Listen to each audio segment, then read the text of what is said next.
Hi, this is Ginger from Art That Place and Praise. I'm so excited because this episode is all about food. I'll take you to a gastronomic adventure through the streets of Kuala Lumpur where we can feast our eyes on this and this and this. Can you just feel yourself drooling already? Well, I'll give you lots more to drool about because Malaysia is a country which prides itself on its exotic food, its huge appetite, and cuisine that is as culturally diverse as its ethnic population. And that's where my art will take you. For this vlog, I'll talk about food while painting this one-page montage. I'll paint loosely with Kuretake Gansai Tambi watercolor, then add some highlights later using Prismacolor Premier colored pencils. And while I show you glimpses of my painting process, let me take you on a food tour and give you snapshots of what I found interesting as a tourist in KL. Hopefully, this video will inspire you to scribble KL in your bucket list as the next destination to explore. Now, in KL, you'll find a convergence of many Asian flavors and spices. Besides Malaysian food, many restaurants also serve Chinese food, Indian food, Japanese, Thai, Vietnamese, Indonesian, Singaporean, or a fusion of these. The range of tastes is incredibly wide. Choosing from a menu will definitely make your head spin. There are tons of Western food also, but they manage to add a local spin to their concoctions. Take, for example, the burgers. Now, who puts pineapple rings or sambal pitai in a burger? And never in my life have I seen black burger buns. But a restaurant called My Burger Lab serves them with pizzazz. Apparently, this iconic burger was a product of experimentation when owners of the restaurant discovered charcoal powder in a grocery store. I've heard of charcoal powder that's used as whitener in toothpaste. So basically, you brush your teeth with it, your mouth turns black before it turns pearly white. But can you actually eat charcoal powder? That was what crossed my mind. I was wondering about it. I just had to Google it up, and some science journals said that charcoal is actually good for your body. Activated charcoal apparently traps toxins in your gut and flushes them out. So there you go. Black burgers are not just Instagrammable, they're also very healthy. So try it and just go for it. And in case you're wondering, the taste is absolutely the same as ordinary bun. The texture is also the same. Okay, so you can also check out My Burger Lab for their grilled portobello or shiitake mushrooms, which are healthier alternatives to French fries. The mushrooms go with cheese dips and they're really yummy. Be warned though, when you visit this burger joint, you might take longer to order because the menu is a bit confusing. It's creative, but it's confusing. I mean, they named their burgers Vivian's Husband or Kick in the Face or Beautiful Mess, The Hangover, and Jamming with Elvis. I'm sure there's a story behind each of these names. Anyway, the dining experience in Malaysia becomes unique and authentic when you visit local kopi tiams or hawker halls or the street stalls, which you can find almost everywhere. Hawker centers are like food courts in North America, except that these are open-air facilities. They're mostly open kitchens and they lack ambiance and organization, not like fine dining restaurants. So don't expect stylish furnishing when you go there. There are no mopped floors or professionally designed interiors here. These places can get pretty crowded with plastic chairs and folding tables situated within arm's reach of each other. And you might wonder, the level of sanitation may be suspicious, and the walls are maybe too rustic for your taste. But surprisingly, none of my family got sick, even when the servers weren't wearing gloves and they were kind of dipping their fingers inside the bowls and glasses. That being said, visiting these places is still the best way to immerse yourself in the local culture, so give it a shot. One more thing about hawker halls and kopitiams, I love how you can watch the locals assemble your meals. You can watch the cooks prepare the fresh noodles from scratch or chop your meat or boil the broth. You don't experience that very often in North America because servers here, they normally just bring your dishes and it's all plated and ready for you to eat. Especially here in Canada, kitchens are usually off limits. But in hawker places in Asia and in many small family-owned restaurants there, you can watch the chefs work. Just be mindful that you're not blocking the traffic because many of these owners are not mild-mannered. as unfortunately, they don't mind shooing you away or telling you straight to your face that you're kind of blocking the flow. You're sort of a nuisance to the flow. One cook in a Chinese noodle house did exactly that to us, and I was shocked by the rudeness. You heard me mention a while ago the word kopitiam. What exactly is kopitiam? It's pretty much like a hawker hall except smaller in floor area. In English, you call it a coffee shop, except that they also serve other meals, not just coffee. In Malay, the word for coffee is kopi, is Kopi. And these traditional shop houses are nothing like our Starbucks or Blends cafes, mind you.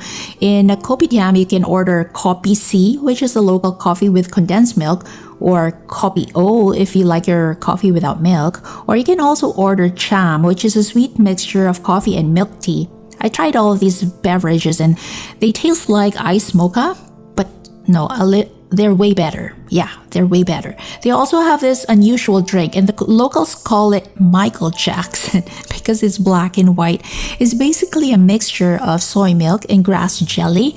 This beverage is very common, and a lot of restaurants have it, but the one I tasted that was really so good was at Grandmama's, but that restaurant is a bit higher end. It's kind of fine dining, and it has franchises across the country, a lot in the malls. But go ahead and try it. It's really good. It's Michael Jackson. One of the best coffee shops we visited was also here in Bangsar, in Lucky Garden, where you can actually slurp piping hot noodle soups without feeling embarrassed. Some dry tossed noodles may not be slurp worthy, obviously because there's no soup to slurp, but they're equally delish. I tell you, you'll need more than muscles and willpower to push a table away from you if you're on a diet that you can't take second or third servings. Now, just like hawker centers and street food stalls, kopitiams are not popular touristy places because they don't have hipster Instagram worthy vibes, but you'll miss out on the adventure if you skip these places. We had the privilege of touring with a knowledgeable local guide who brought us to the best dim sum and coffee shops. But if you're not comfortable approaching a local for recommendations, just peek inside the restaurant. And if the place is bursting to overcapacity and every seat is occupied by a local, not a foreigner but a local, then by all means check that place out. And now let's talk about carryouts. The food and beverage industry is such a thriving business in Malaysia that competing restaurants are practically side by side in many of the streets. Food is not that expensive either, so cooking at home is less favorable, especially after a tough day at work. So we tried some takeouts, and this is what we got. So cute, right? I love the ingenuity of this packaging. It's simple yet functional. You only have to untie the knot and spread the plastic wrapper on the table and eat from here if you wish. You don't even have to bring out any more plates, and that saves you from washing dishes. Smart, right? Alright, now let's explore some local flavors and highlight some of the most celebrated dishes in KL. First off is nasi lemak, which is a meat curry dish with loads of sides, like this rice cooked in coconut milk, or there's some peanuts there, vegetables, mostly sliced cucumber, hard-boiled eggs, anchovies, and chili sauce. And they call that chili sauce sambal. Nasi lemak is so widely popular, it's already considered Malaysia's national dish. It is a staple in, almost all the restaurants we went to. It's always there. Believe it or not, we even found nasi lemak in McDonald's. Like, my kids never like going to McDonald's here in Canada, but they actually insisted we visit McDonald's in Malaysia out of pure curiosity. Sure enough, the dish was there. Nasi lemak in McDonald's, and it's complete with coconut rice and crispy anchovies. Another dish which became my instant favorite is the curry laksa. One thing about me, I need to tell you, I can't tolerate spicy food. Give me a little bit of chili in my food and my nose will drip endlessly. But Malaysians love their chilies, and my local guide highly recommended the laksa, so I couldn't pass up the opportunity, and boy, was I glad I tried it. The laksa spiciness, it's not overpowering to the point that you taste nothing else after burning your tongue. The laksa we tried had prawns and tofu and bean sprouts on a bed of rice vermicelli, or sometimes yellow noodles, and the soup base is spicy coconut milk. and it's really good. If you want to break away from all of the hot chilies though, you can try another dish, and it's called the char kuey teow. I wonder if I said that right. Char means stir-fried, and how did you say that? Kuey teow means flat rice noodles, and that's exactly how you describe the food. It's stir-fried noodles. The dish was originally cooked with Chinese sausage on pork fat, but there are a lot of Muslims in KL, and they kind of alter the recipe a bit just to keep up with the Islamic restrictions, because this dish became popular even among the Muslims. So basically, char kuey teow has prawns, eggs, green bean sprouts, and fish cakes as main ingredients. It looks like a simple dish, but it has loads of flavor that will haunt your palate long after the food has been digested. I guarantee you'll love it. There are gazillions more dishes in Malaysia, but I'm afraid I don't have the ability to describe them all here. Just take a look at my video pictures and footages and enjoy the view, and wish upon a shooting star that one day you can fly to KL and actually sink your teeth on them. Now, heading over to beverages, the drinks in Malaysia are as diverse and exotic as their entrees and main courses.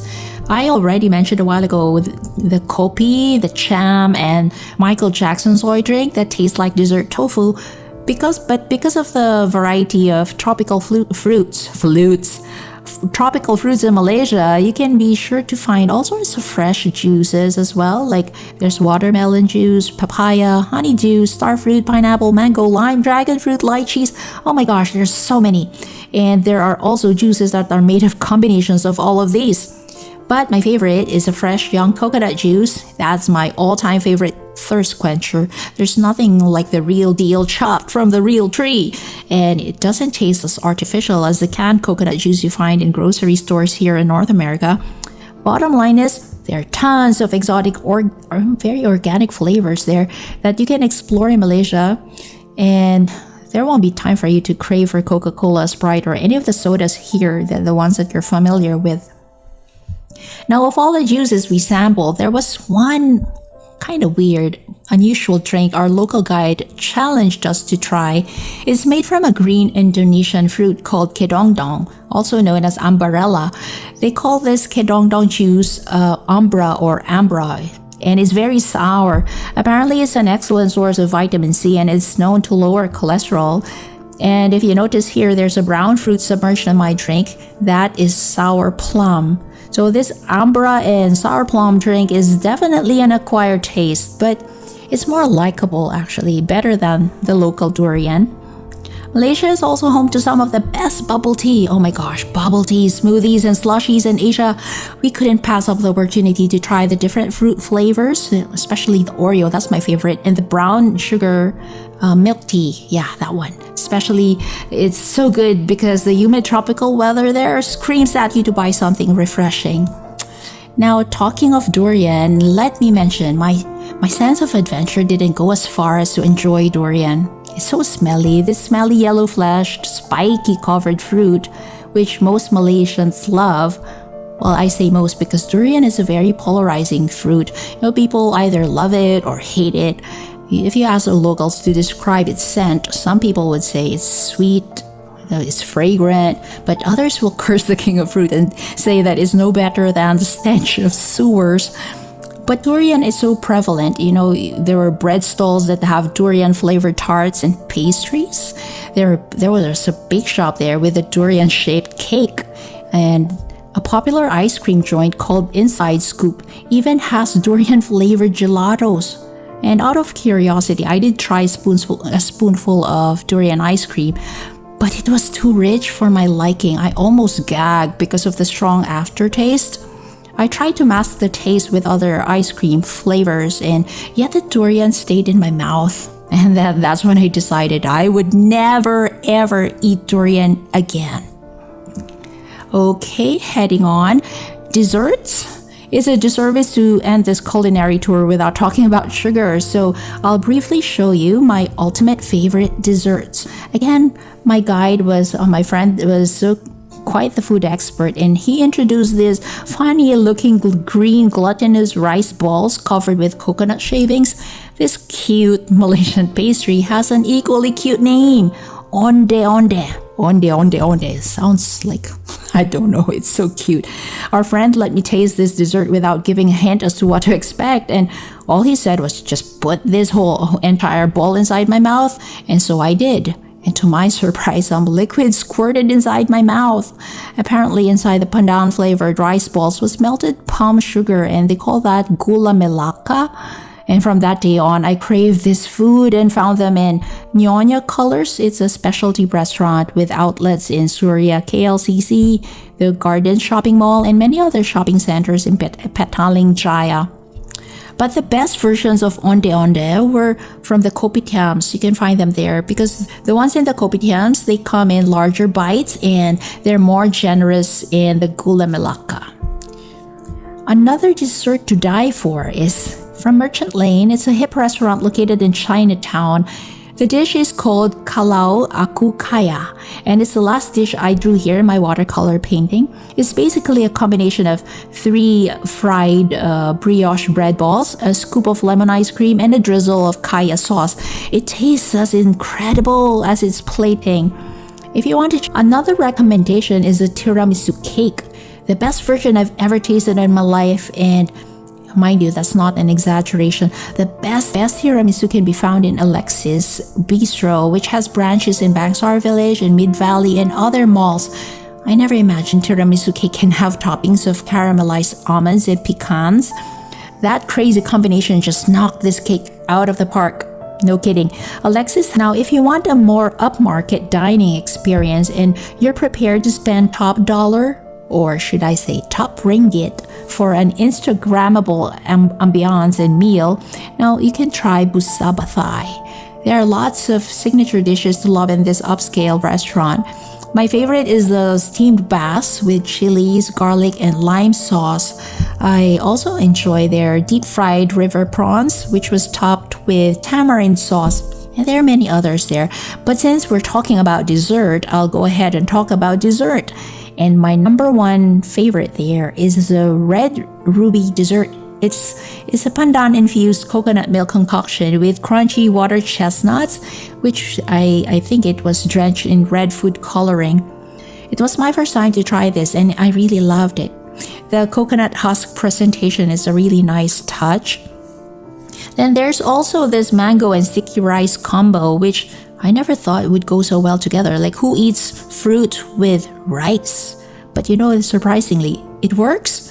This is an authentic Thai dessert, which also has a flavor of coconut milk, and it's a definite must-have. So go for it. It's in Busaba Thai.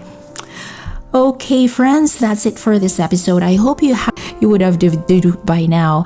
Malaysia is a tourist haven that is as well known for its cultural attractions as it is for its culinary delights.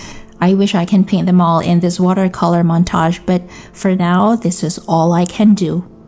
So if you stayed with me throughout this video, double thumbs up to you.